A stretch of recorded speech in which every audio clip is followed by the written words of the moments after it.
بسم اللہ الرحمن الرحیم۔ عزیز طلبہ السلام علیکم، میں خرم رضا، آپ دیکھ رہے ہیں میرا YouTube channel Urdu class with Khurram. حاضر ہوں آج نئے عنوان کے ساتھ۔ آج کا ہمارا عنوان ہے 12ویں جماعت کی گلزار اردو سے ایک کالم ہے ادب آموزوں کے نام۔ اس کے مصنف ہیں چراغ حسن حسرت۔ آج اس لیکچر میں اس کالم کے مصنف کا تعارف پڑھیں گے اور اس کے مشقی سوالات ہوں گے۔ اس کے ساتھ منظر کی جزیات نگاری ایک سوال ہے، اس کو پہلے سمجھیں گے پھر حل کریں گے، اور اس کے ساتھ ہم MCQs انشاءاللہ العزیز یہ تمام عنوانات آج اس لیکچر میں ہم پڑھیں گے۔ آگے بڑھنے سے پہلے جن دوستوں نے ہمارا چینل سبسکرائب نہیں کیا ان سے گزارش ہے کہ اردو کلاس وتھ خرم کو سبسکرائب کریں اور ساتھ میں لگے گھنٹی کے بٹن کو دبانا نہ بھولیں تاکہ ہماری نئی آنے والی ویڈیوز آپ تک گاہے بگاہے پہنچتی رہیں اور آپ ان سے مستفید ہوتے رہیں۔ بڑھتے ہیں اپنے لیکچر کی طرف۔ کتاب سے لیا گیا اسکرین شاٹ آپ کی اسکرین پر موجود ہے۔ یہ وہ سبق ہے جس کی مشق ہم ابھی پڑھنے جا رہے ہیں۔ مصنف کا تعارف پڑھ لیتے ہیں۔ چراغ حسن حسرت۔ تعارف: چراغ حسن حسرت 1902 عیسوی کو پونچھ جموں کشمیر میں پیدا ہوئے اور 1955 عیسوی کو لاہور میں وفات پائی۔ وہ ادیب، شاعر، صحافی، مزاح نگار اور کالم نگار تھے۔ انہوں نے کولمبس اور سند باد جہازی کے قلمی نام سے فقاہیہ کالم لکھے۔ وہ دوسری جنگ عظیم میں فوجی اخبار سے وابستہ رہے۔ قیام پاکستان کے بعد امروز کی ادارت سنبھالی اور پھر ریڈیو پاکستان میں قومی پروگرام کے ڈائریکٹر ہو گئے۔ ان کی مشہور تصانیف ہیں کشمیر، حسد کاشمیر، سرگزشت اسلام، سرکار مدینہ، قائد اعظم، حرف و حکایت، مردم دیدہ۔ یہ تھا مصنف کا تعارف۔ بڑھتے ہیں اگلی سلائیڈ کی طرف۔ پہلے ہم پڑھ لیتے ہیں کالم نگاری۔ کالم نگاری کسے کہتے ہیں؟ کالم کے لغوی معنی قطار، کھمبا، ستون، مینار اور صفحے کا حصہ ہیں۔ یہ اس کی لغوی معنی ہے۔ اب اصطلاحی معنی کیا ہیں؟ اصطلاحی معنی میں کالم کسی مستقل عنوان کے تحت اخبار یا رسالے میں باقاعدہ تحریر کو کہتے ہیں جس کا انداز شگفتہ اور غیر رسمی ہوتا ہے۔ یہ اخبار اور رسالوں میں ایک باقاعدہ نام ہوتا ہے، مستقل عنوان، اس کے تحت یہ کالم لکھے جاتے ہیں۔ بڑھتے ہیں اگلی سلائیڈ کی طرف، مشق کی طرف اپنی۔ سوال نمبر 1 ہے، اس کا جز الف مذکورہ سبق میں شیخ سعدی کی کون سی کتاب کا ذکر کیا گیا ہے اور کیوں؟ کتاب کون سی ہے اور کیوں ذکر کیا ہے؟ جواب ہے مذکورہ سبق میں شیخ سعدی کی مشہور تصنیف گلستان سعدی کا ذکر کیا ہے کیونکہ مصنف نے اپنے سبق یا کالم، ٹھیک ہے، سبق یا کالم کو عنوان دیا ہے ادب آموزوں کے نام، یعنی ادب سکھانے والوں کے نام۔ اسی مناسبت سے انہوں نے گلستان سعدی سے لقمان کے بارے میں ایک جملہ نقل کیا ہے کہ لقمان سے لوگوں نے پوچھا کہ آپ نے ادب کس سے سیکھا؟ لقمان نے جواب دیا بے ادبوں سے۔ اس لیے گلستان سعدی کا ذکر کیا ہے کیونکہ مصنف نے اپنے عنوان کے تحت، ٹھیک ہے، عنوان جو دیا ہے اس کی مناسبت سے گلستان سعدی سے جو جملہ لیا ہے اور اس لیے یہاں پہ انہوں نے کتاب کا ذکر کیا ہے۔ پڑھتے ہیں جز بے کی طرف۔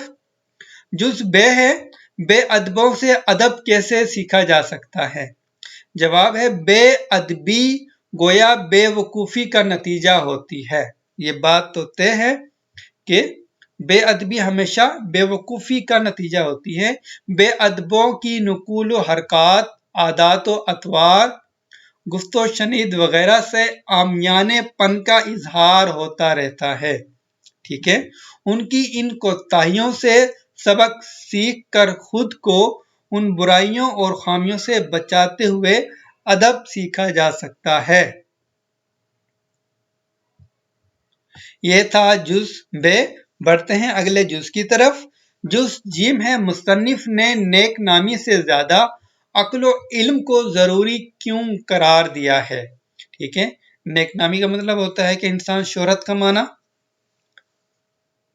जवाब है मुसन्निफ ने नेक नामी से ज्यादा अक्ल व इल्म को जरूरी इसलिए करार दिया है कि नेक नामी एक शख्स या ग्रोह के लिए कारगर साबित हो सकती है, यानी फायदेमंद कह लें। उसके लिए मुख्तलिफ हीले बहाने तलाश किए जाते हैं। जैसे शोहरत हासिल करने के लिए मुख्तलिफ हीले बहाने तलाश किए जाते हैं। शोहरत बाज़ औक़ात जो है वो हकीकी भी होती है और बाज़ औक़ात गैर हकीकी। ठीक है, यह जायज़ और नाजायज़ तरीकों से हासिल की जा सकती है। ये मुस्तकिल और गैर मुस्तकिल होती है। ये मुस्तकिल होती है और गैर मुस्तकिल, क्योंकि जो हकीकी नेक नामी होती है वो मुस्तकिल होती है, जो हीले बहानों से तलाश की जाती है वो गैर मुस्तकिल होती है। क्योंकि जब हकीकत सामने आ जाती है तो उसकी नेक नामी, उसकी शोहरत जो है वो खत्म हो जाती है और कभी कभी नुकसान का बाइस भी बन सकती है। ठीक है, अक्ल व इल्म एक अनमोल और हकीकी शे है। इससे इंसान बेहतर फैसले कर सकता है और इसी की बदौलत अपनी जिंदगी को बेहतर से बेहतर कर सकता है। अक्ल व इल्म से इंसान की अपनी जात को तो फायदा होता ही है, लेकिन कौम व मुल्क के लिए भी सूदमंद साबित होती है। यह था जुज जीम। बढ़ते हैं अगले जुज की तरफ। जुज दाल है, अकबर इला आबादी की वजह शोहरत क्या थी और सबक में क्या जिक्र किया गया है? ठीक है, दो चीजें हैं, दो सवाल पूछे गए हैं। उनकी वजह शोहरत बताइए और सबक में क्या जिक्र किया गया है, या जो वाक्य सबक में जिक्र किया गया है वो।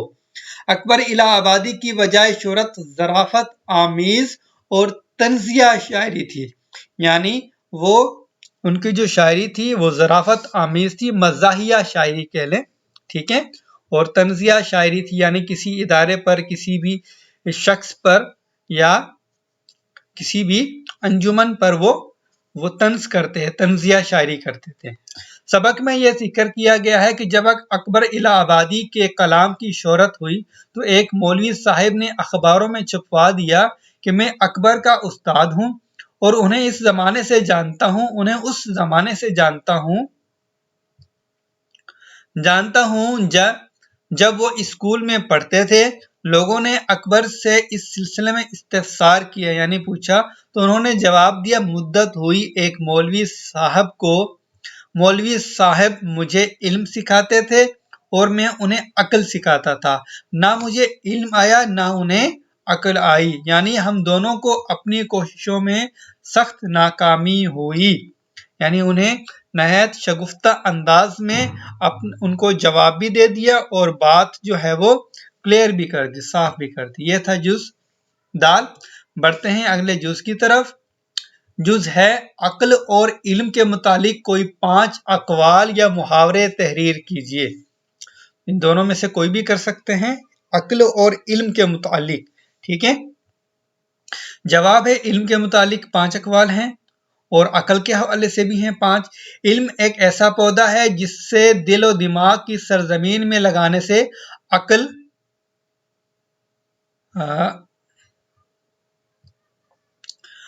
के फल लगते हैं। ठीक है, यहाँ पर फल आएगा, वो नहीं। दूसरा है, इल्म एक ऐसा बादल है जो हमेशा रहमत बरसाता है। तीसरा है, शोर और शऊर के दरमियान एक आइन है, आइन का फर्क है, ये आइन इल्म है। ठीक है, चौथा है इल्म की जुस्तजू जिस रंग में भी की जाए इबादत की एक शक्ल है। पांचवा है इल्म ये नहीं कि बात कितनी गहरी है और अल्फाज कितने मुश्किल हैं, इल्म ये है कि बात कितनी जरूरी है और अल्फाज कितने सादा हैं। अब अकल के मुतालिक 5 अकवाल हैं। पहला है ज्यादा अक्लमंद बनने से अक्ल जायल हो जाती है, यानी अपने आप को ज्यादा अक्लमंद जाहिर करना। दूसरा है अक्लमंद और बेअकल का कोई जोड़ नहीं। तीसरा है अक्लमंद हमेशा नरम दिल होते हैं और कम अक्ल उनके बरअक्स। चौथा है जिंदगी में कामयाबी का इन्हिसार अज़्म पर है ना कि अक्ल पर। पांचवा है अक्ल कामिल हो जाए तो गुफ्तगू घट जाती है। ये था जुज है। बढ़ते हैं अगले सवाल की तरफ। सवाल नंबर 2 है शेख सादी की मजीद किसी किताब का नाम तहरीर कीजिए। एक किताब का नाम तो पहले ही बता दिया गया है और दूसरा है बोस्तान ख्याल, मैंने साथ में गुलिस्तान सादी भी तहरीर कर दिया है। ठीक है, बोस्तान ख्याल और गुलिस्तान सादी ये शेख सादी की 2 मशहूर तसानीफ हैं। बढ़ते हैं अगले सवाल की तरफ। सवाल नंबर 3 है अकबर इला आबादी की कोई भी मशहूर नज़्म के नाम या 5 मुतफर्रिक अशआर तलाश करके लिखिए। इन दोनों में से आप कोई भी कर सकते हैं, मुझे ये बेहतर लगा क्योंकि उनकी जो शायरी है तो फ़काहिया शायरी है, मज़ाहिया शायरी है, तो उसे पढ़ते हुए एक शगुफ्तगी होती है। हम आह भी करते हैं तो हो जाते हैं बदनाम, वो कत्ल भी करते हैं तो चर्चा नहीं होता। दूसरा शेर है पैदा हुआ वकील तो शैतान ने कहा लो आज हम भी साहिबे औलाद हो गए। तीसरा है तिफले से बू आए क्या माँ बाप के अतवार की, दूध तो डब्बे का है तालीम है सरकार की। ये थोड़ा सा समझाता चलूं, तिफल कहते हैं बच्चे को। ठीक है भाई, बच्चे का जो तौर तरीका है उस वो कहाँ से आए, माँ बाप का तौर तरीका कैसे जाहिर हो बच्चे से? क्योंकि जो वो दूध पीते हैं वो तो डब्बे का है और जो तालीम हासिल करते हैं वो सरकार की है। तो माँ बाप बच्चों के लिए कुछ करते ही नहीं है, अखलाकियात सिखाते ही नहीं है, तो बच्चे से वो कैसे जाहिर हो? इसका मतलब ये है। बताऊं आपको मरने के बाद क्या होगा? पुलाव खाएंगे अहबाब, फातिहा होगा। जब मैं कहता हूं या अल्लाह सॉरी या अल्लाह मेरा हाल देख, हुक्म होता है कि अपना नामाए आमाल देख। तो इनमें चंद जो है वो मज़ाहिया हैं और बाकी जो है वो मज़ाहिया नहीं है। बढ़ते हैं अगले सवाल की तरफ। सवाल नंबर 4 है अपने ज़ौक़े जमालियात की बुनियाद पर किसी एक मंजर की जुज़ियात बयान कीजिए। ठीक है, जुज़ियात का मतलब है, पहले हम ज़ौक़े जमालियात का मतलब पढ़ लेते हैं। ज़ौक़े जमालियात का मतलब ये होता है कि खूबसूरती। ठीक है, कि आप किस नजर से देखते हैं खूबसूरती को, किस जाविया नजर से देखते हैं। अब जुज़ियात नगारी के हवाले से उन्होंने शहर में आगाज सुबह का मंजर, ठीक है, किसी मेले का मंजर, बरसात से पहले और बाद की सहराई जिंदगी, तो किसी एक पर लिखना है। अब ये जुज़ियात निगारी क्या है? जुज़ियात निगारी का मतलब है किसी वाक़े या इमेज को शायरी या अफसाने में बयान करते वक्त उसके निहायत मामूली हिस्से को भी मद्देनजर रखना जुज़ियात निगारी कहलाता है। जुज़ियात मनहल में ये बना है लफ्ज़ जुज़ का मतलब होता है एक हिस्सा कह लें, एक टुकड़ा कह लें, कि तमाम छोटे छोटे हिस्सों को मद्देनजर रखते हुए उसको बयान करना, उसको जुज़ियात निगारी कहते हैं। बढ़ते हैं अगली स्लाइड की तरफ, जहां पर हमने शहर में आगाज सुबह का मंजर जो है उसकी जुज़ियात निगारी की है। सुबह मुंह अंधेरे का वक्त, रात के اندھیرے اور دن کی روشنی کا سنگم ہوتا ہے. جب ٹھیک ہے منہ اندھیرا ہوتا ہے تو رات کا جو وقت اندھیرا ہوتا ہے وہ کم ہو رہا ہوتا ہے اور صبح کی روشنی ہونے کو ہوتی ہے. سنگم کہتے ہیں اس کے ملاپ کو. اس وقت کانوں میں مرغوں کی بانگیں اور مسجدوں سے اللہ اکبر کی آوازیں گونجنے لگتی ہیں. پھر اکا دکا گھروں کے بلب روشن ہونے لگتے ہیں. مرد و خواتین بچوں اور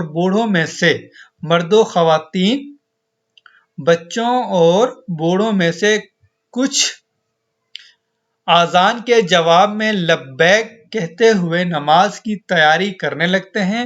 خواتین گھروں میں نماز کا اہتمام کرتی ہیں اور مرد حضرات نماز فجر کی ادائیگی کے لیے مسجد کی طرف جاتے دکھائی دیتے ہیں. فجر کی نماز ختم ہونے پر صبح کی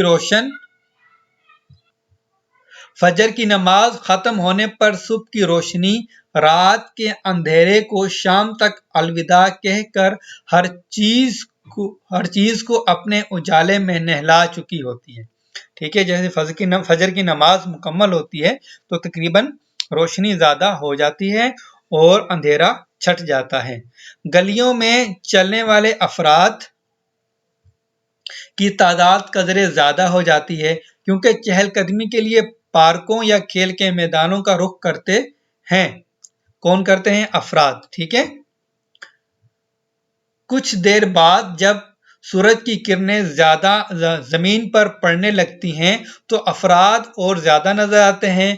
ملازم پیشہ افراد دوپہر کے کھانے کا ٹفن ہاتھوں میں اٹھائے بس اسٹاپ پر کھڑے اپنی اپنی بس کی راہ